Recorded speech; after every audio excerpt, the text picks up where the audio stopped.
I remember. It was after the French and Indian War. It was late October 1770.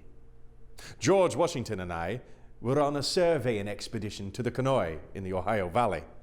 Now, we were surveying bounty lands awarded us for our gallant service during the French and Indian War. Now, the Colonial is a very, very remote area. Old Indian paths are the only access. One day, we were resting in camp, and a party of Indians led by a trader come upon us. Well, the war was long since over, so we were certain that this meeting would be a peaceful one. We learned from our interpreter, Joseph Nicholson, that traveling with that trader was a chief from one of the northwestern tribes and some of his warriors. As a matter of fact, that chief commanded the Indians in a battle against George during the war. And even though it had been over 16 years, that chief still recognized George. Well, we did our best to make them feel welcome. And when George offered his hand to the chief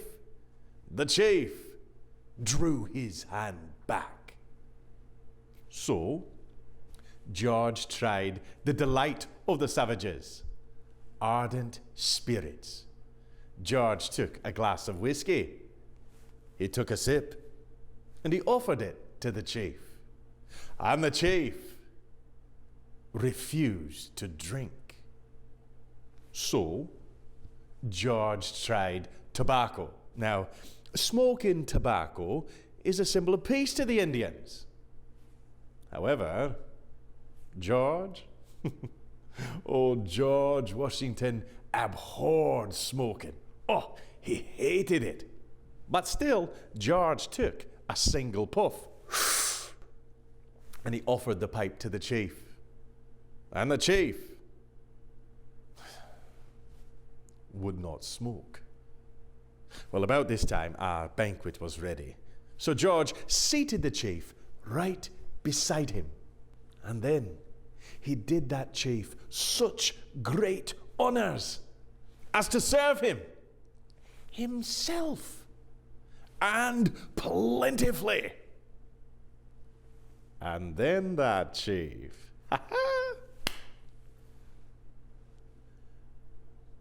well, he wouldn't eat. Well, anxiety was pretty high around the old campfire about then, I tell ya. Until the chief sat up and spoke. I am the chief of many tribes. My influence extends from the waters of the Great Lakes to the far blue mountains. I have traveled a long and weary path to meet the great warrior of that battle. It was on a day when the white man's blood mixed with the streams of our forest that I first beheld this young chief. I said to my men, "Mark yon tall and daring warrior. He is not of the Redcoat tribe. He has an Indian's wisdom, and his men fight as we do. Look, he alone is exposed. Quick, make certain your aim, and he dies." Our rifles were leveled, rifles which, but for him, knew not how to miss. But our efforts were in vain, for a power far mightier than we shields him from harm. He cannot die in battle.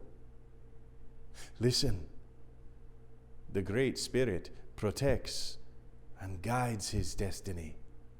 He shall be the chief of many nations, and a people yet unborn will consider him the father of a mighty empire.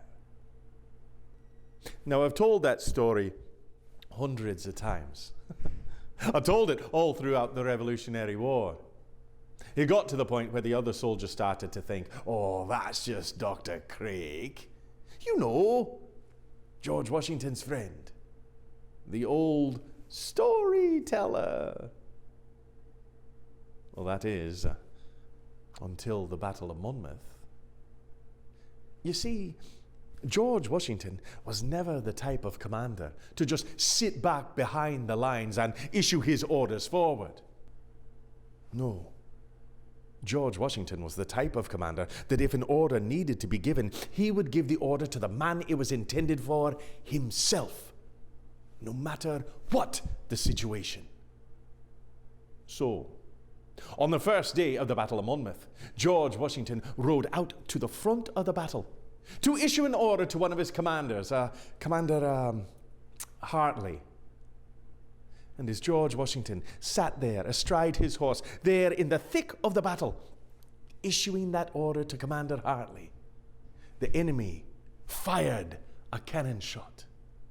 And that cannonball hit right at the hooves of George Washington's horse. It blew dirt, debris, sticks, stones, rocks all over George, his horse, Commander Hartley and his horse.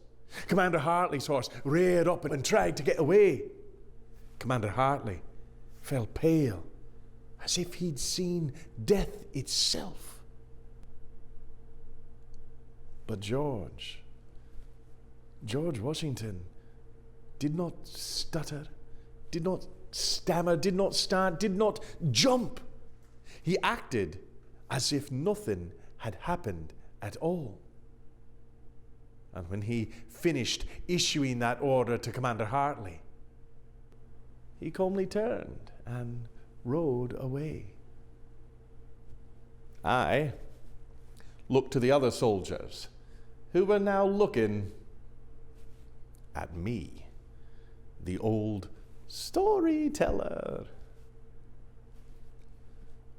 What could I say? Nothing really, so I just smiled and pointed to the heavens. And those soldiers knew that the Indian prophecy was true. George Washington could not be killed in battle.